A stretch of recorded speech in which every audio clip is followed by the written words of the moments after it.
The day before the end-of-year performance review, Mr. Johnson called me in. He said my commission was too high, affecting team unity. He suggested I share my commission with the new nepotistic hire, the new girl. I said okay, no problem.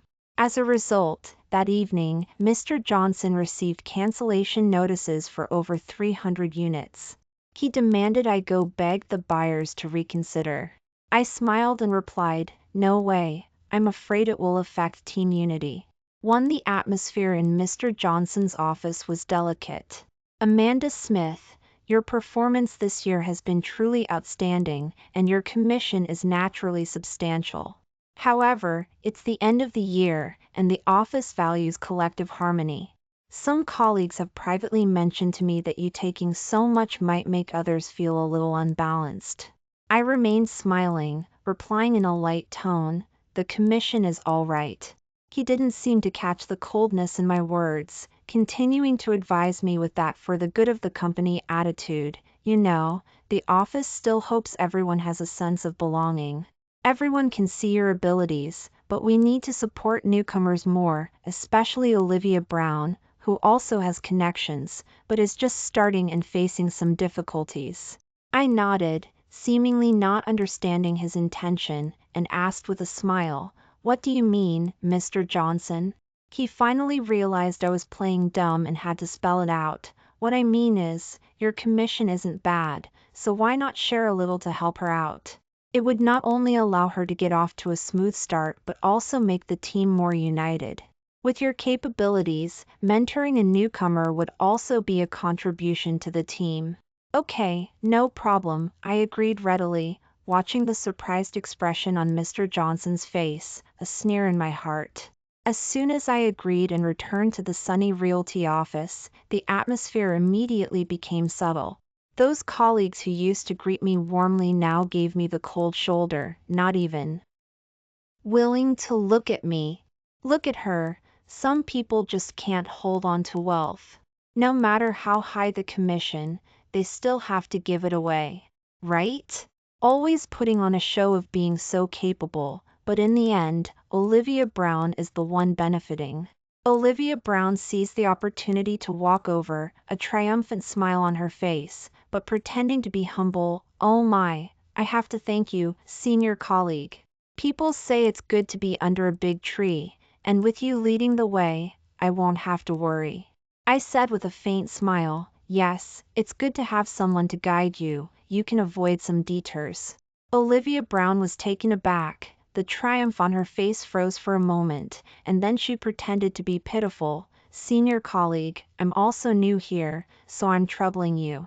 Several colleagues who usually flattered me immediately changed their tune, following Olivia Brown with fawning. Ah, Olivia Brown is different.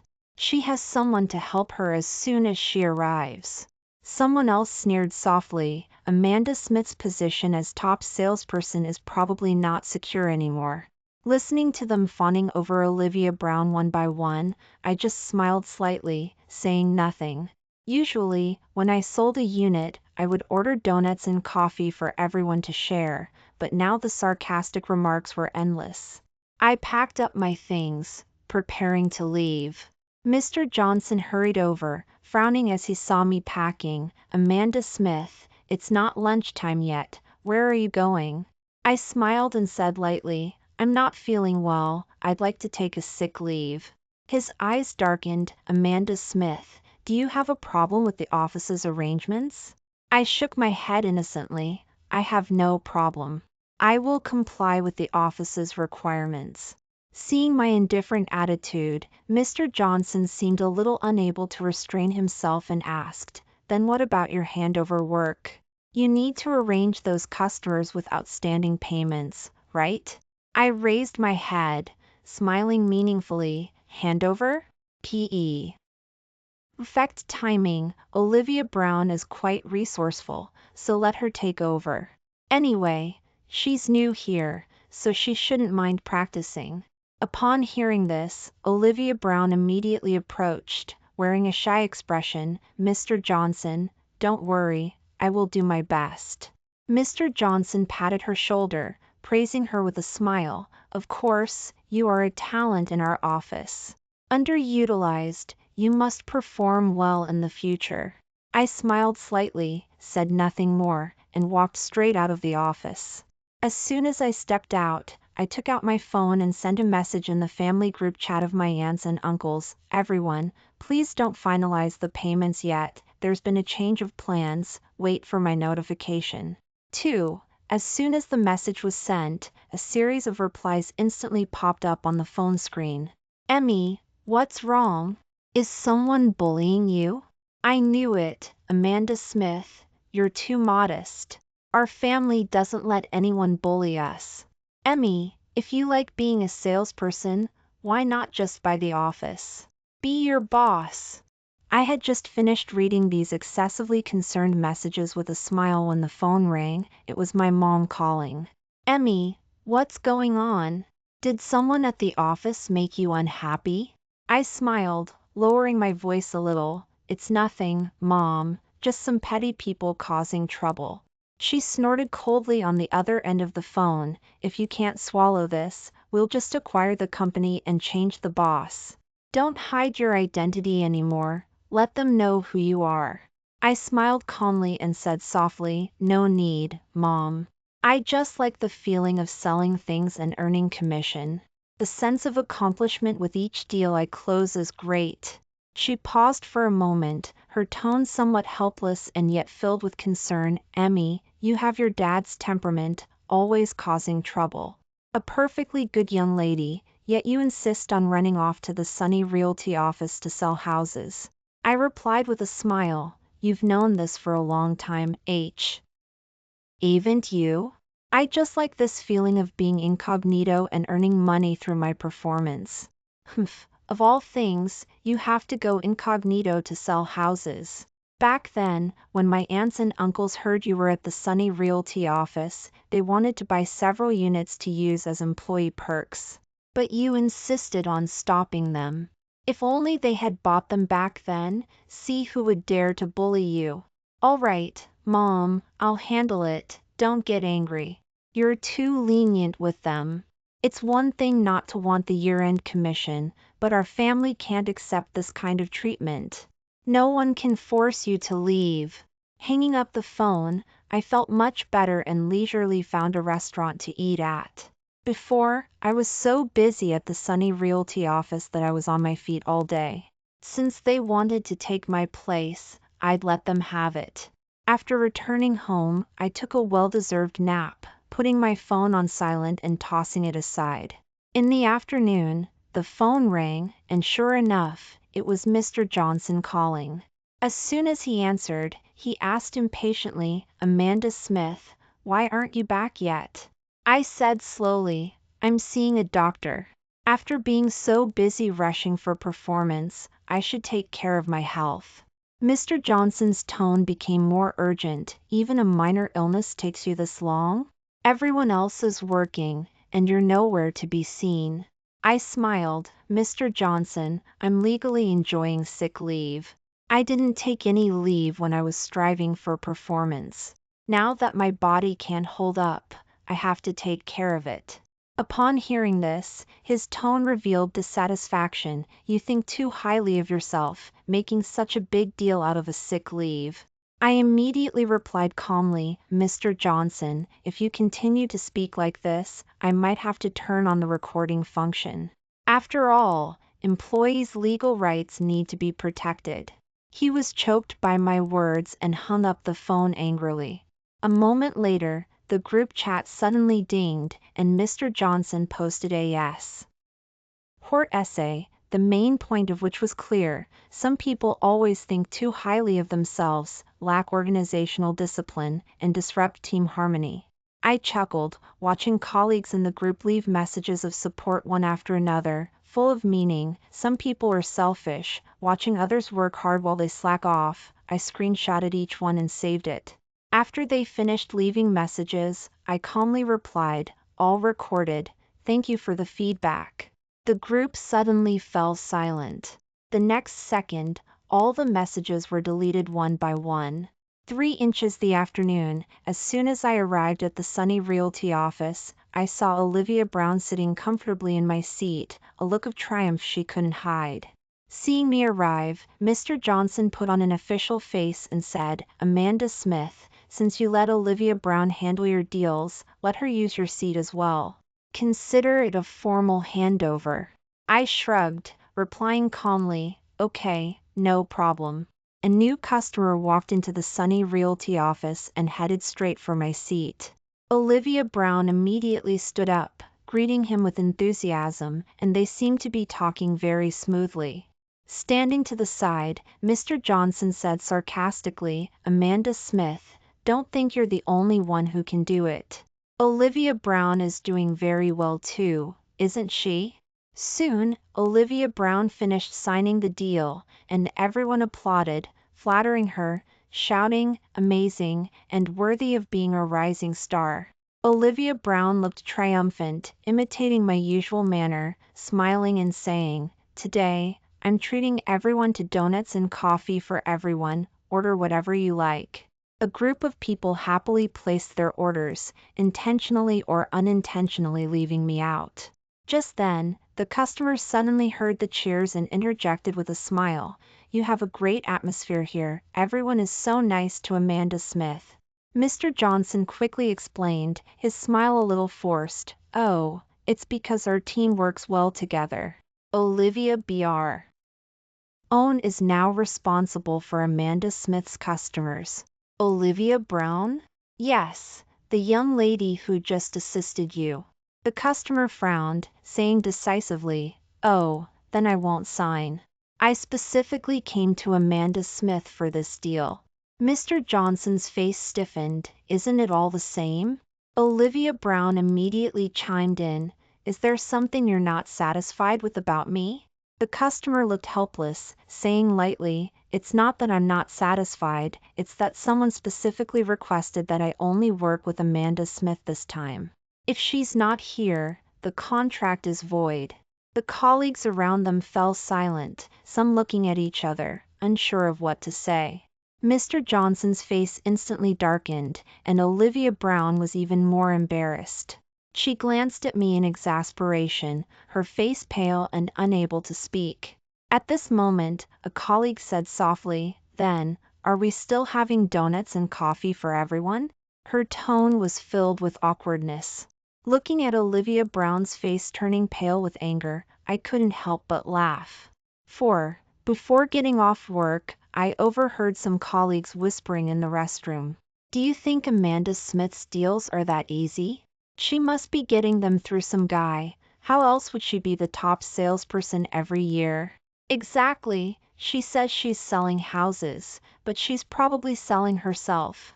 Hearing this, I didn't hesitate to punch the door of their stall, saying coldly, "Come out and say that to my face." The door slowly opened, and 2 colleagues walked out, a hint of guilt flashing across their faces, but quickly covering it up. Just as they were arguing, Mr. Johnson rushed over, standing to the side and watching coldly. At this moment, Olivia Brown also walked over, raising her eyebrows and looking down at me condescendingly, her tone full of contempt. "Amanda Smith, some words may be harsh, but they're not without reason. You're the top salesperson every year, you know how your deals come about." I replied dismissively, "Watch your mouth, or don't blame me for showing you what's what." Mr. Johnson was getting impatient, waving his hand with a hint of indulgence, saying, "Amanda Smith, don't be so petty, Olivia Brown is the daughter of Sunny Enterprises." I sneered, "You mean you're going to protect her? Let her spout nonsense?" Mr. Johnson put on the posture of an elder, saying coldly, "What do you mean protect? It's just a difference of opinion. Don't think you're a big deal just because you have a few customers, we don't fall for that." I looked at him calmly, saying lightly, "Fine, then don't come to me for that in the future." He scoffed, "Joke. Amanda Smith, do you think the office will collapse if you leave?" Olivia Brown immediately chimed in, flattering Mr. Johnson, "Mr. Johnson, don't worry, Tomorrow I'll have my family cooperate with you, and the year-end performance will soar. I smiled gently. Great, then I wish you a great year-end sale. After saying that, I walked out of the restroom without looking back, took out my phone, and quickly sent a message in the family group chat. All right, everyone, please contact the lawyers and cancel all the house purchases. 5. After returning home, as soon as I put down my bag, my phone started vibrating nonstop. Opening it, I saw that the workplace group chat was already in chaos, with various messages popping up one after another. I casually scrolled through a few, sneering at their arguments. What's going on? The year-end performance was about to reach the target. Who can explain why were so many deals suddenly canceled? I told you not to let a newcomer take over the top salesperson's deals so casually. Isn't Olivia Brown supposed to be amazing? How come she can't hold on to a single deal? Don't talk nonsense. Olivia Brown's incompetence is Mr. Johnson's idea. If you ask me, the responsibility isn't entirely on her. No one could handle it if they were in her place.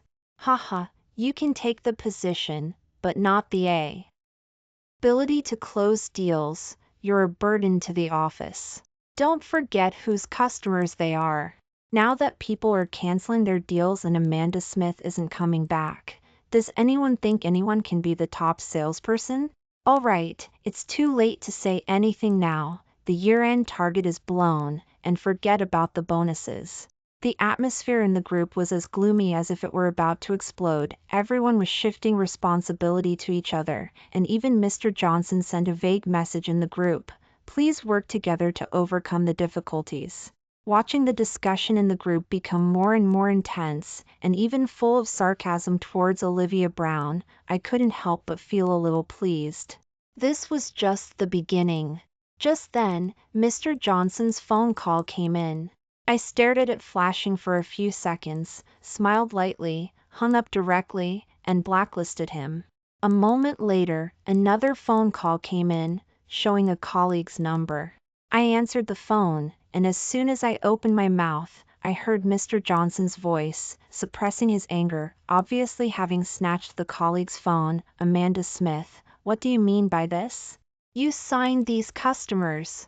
If there's a problem, shouldn't you be responsible? I sneered coldly, saying calmly, Mr. Johnson, I was following your instructions and handed the deals over to Olivia Brown. Didn't you say she was young and promising and would have a great year-end sprint? What's wrong? Now that things aren't going well, you want me to take the blame? Mr. Johnson, on the other end of the phone, was speechless, lowering his voice, as if trying to suppress his anger. Amanda Smith, don't make trouble. These customers are all here for you, and the office's year-end performance is at risk. Why don't you come back and appease the customers? As long as you can stabilize the deals, everything else can be discussed. I chuckled lightly. You're giving me too much credit. I don't have that ability. Olivia Brown is much more capable than I am. His tone was filled with helplessness. All right, everyone is thinking about the office, and team spirit is the most important thing. I'm also thinking about the long-term development of the office. That's why, precisely because of team spirit, I shouldn't come forward, I said in a calm and unwavering tone, lest everyone thinks I'm disrupting unity again. He couldn't help but roar, Amanda Smith, don't go too far. I replied lightly, Olivia Brown is enough. She can handle things on her own. I won't cause any trouble. I wish you a successful year-end sprint. Without waiting for him to say anything more, I hung up the phone. Since you want my position so badly, go clean up the mess yourself. 6. The next day, I returned to the office, intending to settle my year-end commission. As soon as I entered, I noticed that the atmosphere in the office was completely different from the day before in the WeChat group. Olivia Brown was standing on my seat with a smug look on her face, and the colleagues around her were praising her, their tones full of flattery. Olivia Brown is so amazing. She brought back 10 new deals yesterday. The top salesperson position is hers. Our office has a rising star after all. Who cares about Amanda Smith? We're counting on you for this performance sprint. You'll stabilize it at the end of the year. Mr. Johnson was also smiling broadly, praising her. Olivia Brown is indeed impressive, young and energetic. Look how capable she is. Olivia Brown said with a delicate smile. Not at all, everyone is helping. Teamwork is the most important thing. I watched the scene coldly, sneering in my heart. She had only brought in a few deals from nepotistic hire, and she thought she was the savior. Just as I was thinking about staying a little longer to watch the good show, Mr. Johnson walked over, a hint of smugness on his face, but a sneer in his eyes. Mr. Johnson stood in front of me, cleared his throat, and said cold. "Ly, Amanda Smith, your commission is temporarily withheld. The office wants to create a harmonious environment, and employees who disrupt unity must be dealt with according to the rules." I raised my eyebrows slightly, a hint of coldness in my eyes. Withholding my commission? Mr. Johnson, are you sure? He smiled disdainfully, his tone even more contemptuous. Amanda Smith, do you think you're someone special? You've only signed a few deals. Don't be conceited. The office can function without you. Do you think we can't do without you just because of your performance? I smiled coldly. Mr. Johnson, withholding commission like this is not in the contract. Are you sure you want to take this to the end with me? Mr. Johnson snorted, his eyes full of mockery. What, are you threatening me? Amanda Smith, you're just a small salesperson in the office. Do you think you're a big shot? I stared at him silently, my eyes gradually turning cold. He seemed to think that I had been suppressed by him, and his face became even more smug. He even took a step closer, raised his finger, and pointed at me. Don't put on airs. I'm telling you right now, if you know what's good for you, hand over your performance and stop causing trouble in the office, otherwise I'll make sure you lose your job. Seeing that I didn't move, Mr. Johnson became even more arrogant and said, not convinced? I'm telling you, don't cause trouble in the office, and if you don't behave, I'll have security throw you out right now. He waved his hand, and a few colleagues gathered around, seemingly planning to watch me make a fool of myself. I looked at him, sneering in my heart. Sarcasm, pushing, and kicking people out, he was showing the face of a villain to the fullest. I had only planned to cancel a few house purchases to give them a small loss. Since he wanted to go this far, I wouldn't hold back either. I put away the last bit of my smile and said calmly, all right, then I'll grant your wish. 7. Over the N. EXT week, the wave of cancellations reached its peak, with almost every customer I had dealt with requesting to cancel their contracts. Even if it meant facing a penalty and losing their deposits, they insisted on canceling, preferring to lose money rather than continue the partnership. The office was in complete chaos for a while, and the performance they had been counting on for the year-end could only be watched as it plummeted. Amidst this chaos, I received a few messages from colleagues in private, their tones filled with schadenfreude and the luck of survivors. Amanda Smith, you don't know, Mr. Johnson is almost driven crazy now. He's been urging Olivia Brown every day to find a way to stabilize the customers, and he's also making her find connections, begging people everywhere. It's hilarious. I looked at the messages, smiling calmly, non-committal. Mr. Johnson had praised Olivia Brown at the beginning, full of confidence, and now he was in such a hurry. It was his fault. In addition, I called the tax department to report some hidden financial problems and unreported tax matters of the office. After hanging up, I called my mom and asked her, Mom, do you know the Sunny Enterprises? I remember they have a manager there, surnamed Shin. She paused for a moment on the other end of the phone, thinking for a moment before saying, Shin? I don't seem to know anyone like that. I raised my eyebrows and smiled. Not long after, my mom sent me a message, a few brief words that made me realize everything. Just then, a courier delivered a file bag. I opened it and saw that it was a court summons. Mr. Johnson had sued me in court for deliberately harming the interests of the company, demanding that I compensate for the losses and even pursue my responsibility for malicious competition.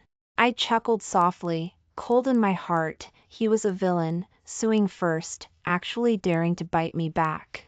I picked up my phone and called the family lawyer, explaining the situation simply. He replied calmly on the other end, "Don't worry, I'll take care of this kind of petty trick, no problem." The next day, I went to the office with my lawyer. As soon as I walked into the office, I saw Mr. Johnson standing there, a mocking smile on his face. "Oh, Amanda Smith, you have the guts to come?" he sneered, his tone full of contempt. "I told you a long time ago. Don't think you can do whatever you want in the office just because you have a few customers. Do you think you're a big shot?" I looked at him quietly, without saying a word, too lazy to argue with him. Seeing that I didn't respond, the cold smile on the corner of his mouth became even more intense. "What? Now you know you're afraid? Humph, you were so arrogant before, but now you're pretending to be innocent." Just as he was being arrogant and complacent, my lawyer slowly opened his mouth. "Please watch your words, everything you say may become evidence." Mr. Johnson's face sank slightly, forcing a cold smile and saying, "You guys are making a big deal out of this, but it's just a small trick. Do you think I can't deal with you?" My lawyer unhurriedly opened the documents in his hand, his voice calm and professional. "According to Article 30 and Article 92 of the Labor Contract Law, the company has no right to arbitrarily withhold employees' legal commission income. As for your accusation of harming the interests of the company, there is currently no evidence to support it, and it is difficult to file a case based on verbal statements alone." The smile on Mr. Johnson's face gradually froze, and cold sweat began to ooze from his forehead, seemingly realizing that the situation was not as easy as he had expected. His eyes flickered, and his tone softened a bit. "You don't get hung up on words here. The company has plenty of ways to deal with you." The lawyer continued calmly, "Your so-called measures, if according to Article 666 of the Civil Code, withholding employee compensation without reason, especially making slanderous accusations without evidence, will constitute malicious infringement and may be held accountable." Mr. Johnson's face became even more ugly, cold sweat gradually trickling down, his hands trembling slightly, obviously realizing that the situation was more serious than he had imagined. He began to turn around urgently and shout, "Olivia Brown, didn't you say everything could be taken care of? What do we do now?" I smiled lightly, saying calmly, "Since Olivia Brown is here too, why don't everyone sit down and clarify everything?" 8. Mr. Johnson's face darkened, but he reluctantly had all the employees gather in the conference room. I stood at the front and took out a detailed table, listing all my sales data over the years. "Everyone, I started selling houses at the office 3 years ago, and so far I have signed more than 500 deals, with sales reaching more than 300 this year alone. According to the commission ratio in the contract, the income one should have received over the years is as follows." I pointed to the data on the table, explaining in detail. "In the first year, I sold 90 houses, and according to the commission ratio, I should have received X amount of dollars, but Mr. Johnson, you said that for the sake of team harmony, I should take 30% less commission." I agreed. I paused, looking at Mr. Johnson, and continued, "In the second year, I sold more than 120 houses, and the commission amount should have been X amount of dollars. This time, you proposed again that for the sake of overall office performance, I should give up a portion of my commission again, and I still agreed." I sneered and pointed to this year's record. "This year, I sold more than 300 houses alone. At the end of the year, you said to mentor the new girl, and asked me to share some of my commission with Olivia Brown. I still cooperated and shared my commission." I looked around the conference room, saying coldly, "And what was the result? Now that the wave of cancellations has come, you not only shirk responsibility but also directly withheld my commission for this year. This is the team harmony I have received over the past 3 years." As soon as I finished speaking, there was an uproar in the conference room, and the colleagues whispered to each other, obviously not expecting that the office had been exploiting me so much. Someone muttered softly, "How come we didn't know about this? She's always making concessions, but we didn't get any of that money."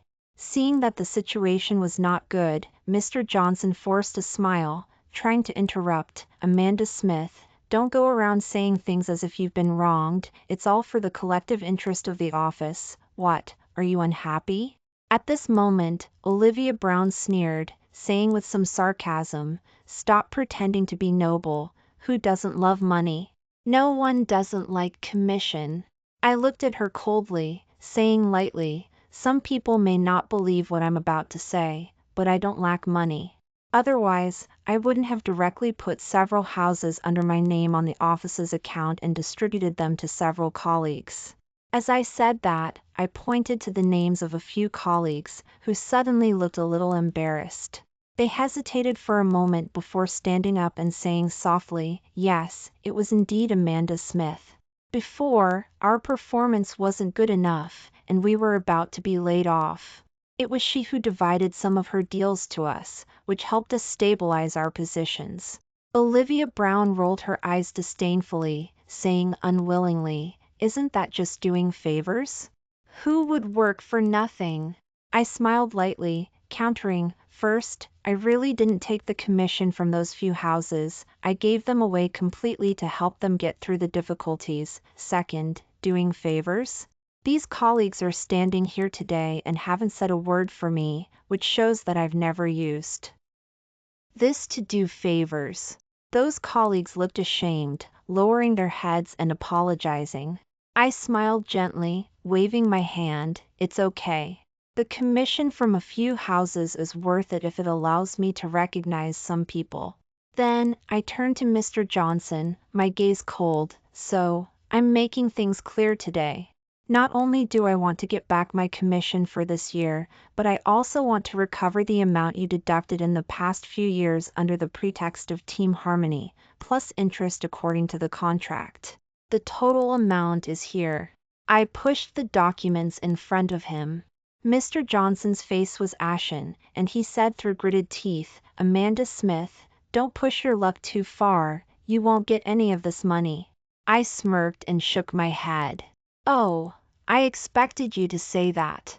As soon as I finished speaking, there was a knock on the meeting room door, and several uniformed IRS agents walked in. They said expressionlessly, "Hello, we're from the IRS. We've received a report that your company is suspected of financial irregularities and needs to inspect the relevant accounts and documents." 9. Mr. Johnson's face changed drastically. He hurriedly grabbed Olivia Brown and said in a low voice, "Olivia Brown, call your dad right now and ask him to come and help." "Didn't we agree on that?" I smiled lightly and said calmly, "You shouldn't count on her. She can barely save herself right now." Olivia Brown's face darkened, and a hint of panic flashed in her eyes. "Amanda Smith, what do you mean?" I looked at her, my tone calm but with a hint of sarcasm. "I checked before. There are no Shen senior executives in the Sunny Enterprises." She was stunned, her lips trembling slightly. Then she raised her chin and said, trying to appear calm, "I took my mother's surname." "What's wrong with that?" I nodded and smiled, my tone light but irrefutable. "That's right, you took your mother's surname, so you are the illegitimate daughter of President Zhang of Sunny Enterprises. Moreover, your father married into the family." Her face turned pale instantly, and she was breathing rapidly, clearly touched by my words. But she still stubbornly said, "Amanda Smith, don't talk nonsense. My dad is the president of Sunny Enterprises. How could he marry into the family? Our family's affairs are none of your business." I sneered as I watched her struggle and said calmly, "Is that so? Then you can try. But I just received news that your father's phone has been taken over by his wife, and she's coming to settle the score with you and take back all the properties belonging to you and your mother." Next, I guess she'll investigate you for using company funds to buy properties to boost your end-of-year performance review. Olivia Brown's eyes suddenly panicked, and her fingers swiped across her phone, not knowing who to call. Suddenly, her phone rang. She looked at it and saw her father's name on the screen. She quickly answered, her voice urgent. "Dad, something happened." At the office. A sneer came from the other end of the phone. It was her father's wife. "Olivia Brown, are you surprised? You even dared to use company funds to buy a house. You're asking for it. Return the house immediately and return the money to the office, otherwise, don't blame me for leaving you and your mother out on the street." Olivia Brown's face was as white as paper, and her voice trembled. What right do you have? This is my dad's money." The other end of the phone snorted dismissively. "Olivia Brown, your dad just married into the family. Our Zhang family's resources are not for you and your daughter to squander. I'm on my way. Don't even think about running." The moment the phone hung up, Olivia Brown's hand shook, and the phone fell to the ground. She turned to Mr. Johnson in a hurry and shouted, "Mr. Johnson, I have to go and handle the house refund. Otherwise, I'm finished." Mr. Johnson was taken aback by this sudden change and looked at me blankly. "Amanda Smith, wah. What exactly did you do?" I smiled indifferently, with a hint of irony in my tone. "Mr. Johnson, you should ask yourself what you've done in the past few years." As I finished speaking, the entire office was thrown into complete chaos. The IRS agents took away a large number of financial documents. The office was in a frenzy, and the employees whispered, watching in horror as the IRS agents sealed the documents one by one. Mr. Johnson stood at the entrance of the office, his eyes full of unease and anger, muttering to himself, "This is impossible. How could it become like this?" He had realized that things were far more serious than he had imagined, and his expression gradually changed from anger to horror. Soon after, law enforcement personnel also arrived at the office and legally took Mr. Johnson away. The employees watched him being escorted into the car. His eyes were dull, as if he couldn't accept such an ending at all. Subsequent investigations gradually revealed the company's illegal operations over the years. Mr. Johnson was formally prosecuted for long-term embezzlement of employee salaries, false tax reports, and misappropriation of company funds.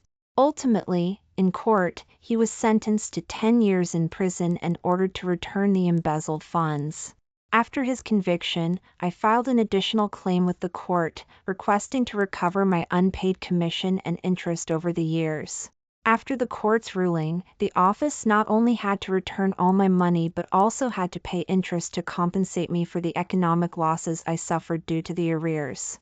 Ultimately, the office declared bankruptcy and liquidation. 10. On the day the office was declared bankrupt and liquidated, employees were notified to settle their final wages. I also came to the office, but the familiar office building seemed particularly desolate. Employees lined up to settle accounts and hand over documents, each with complex emotions on their faces. At this moment, several colleagues who had spread rumors and mocked me before gathered together, still unconvinced, and said sarcastically, "The office closed down because of you. If you hadn't done those things, how could we have ended up in this situation?" They even tried to win over other colleagues, wanting everyone to denounce me together. Look, now everyone has lost their jobs because some people don't know how to consider the overall situation. A few colleagues who usually followed suit echoed a few words, but most people looked at me and remembered what had happened before, and ultimately chose to remain silent. Everyone had already seen the truth and knew that the office's problems were not caused by me alone. Most were just watching the show. After they finished their angry words, I smiled slightly and said calmly, "It's true that the office is bankrupt, but I'm not here to settle my salary today. I've bought this office. Anyway, I've earned enough, and I'm tired of sales, so I'll just be a boss for fun." As soon as these words came out, the entire office was instantly silent, and everyone was stunned. When the colleagues who spread the rumors heard me say this, their faces instantly froze, their expressions changing from shock to embarrassment.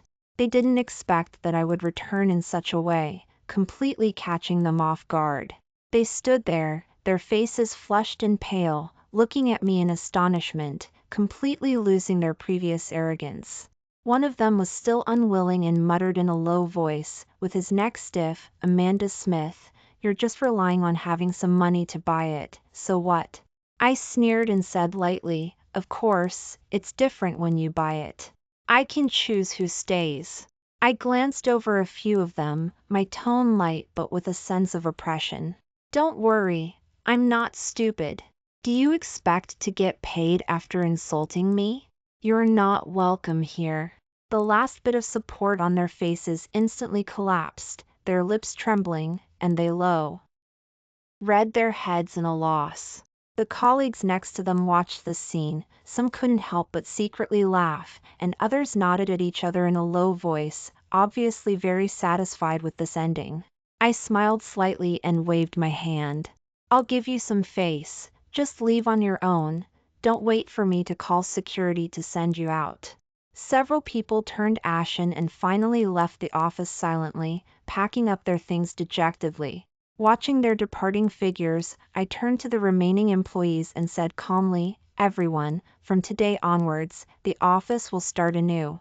I will conduct assessments based on everyone's actual performance, and I will naturally promote and give important responsibilities to those who are down to earth and capable." I called out the names of several colleagues who usually worked diligently and announced their promotion to head the new departments. Everyone looked at each other and smiled in surprise, and some couldn't help but thank me softly. The atmosphere in the meeting room suddenly became more excited. After finishing all the formalities, I walked out of the office and came to the Sunny Realty parking lot, ready to leave. Just as I opened the car door, I saw a familiar figure on the side of the road, Olivia Brown. She stood on the street corner, looking around anxiously, with a haggard expression, occasionally knocking on the door of a store, asking something in a low voice. The arrogance of the past had long disappeared, replaced by a few traces of panic and fatigue. I gave her a cold look, the corners of my mouth slightly raised, without any pity in my heart. Her previous arrogance and ridicule were still vivid in my mind, and now, she was just bearing the consequences of her evil deeds. Without looking at her any longer, I got into the car and gently started the engine. Outside the car window, Olivia Brown's figure became smaller and smaller until it completely disappeared in the rearview mirror. I stepped on the accelerator and drove away, leaving everything in the past behind me, heading towards a brand new future.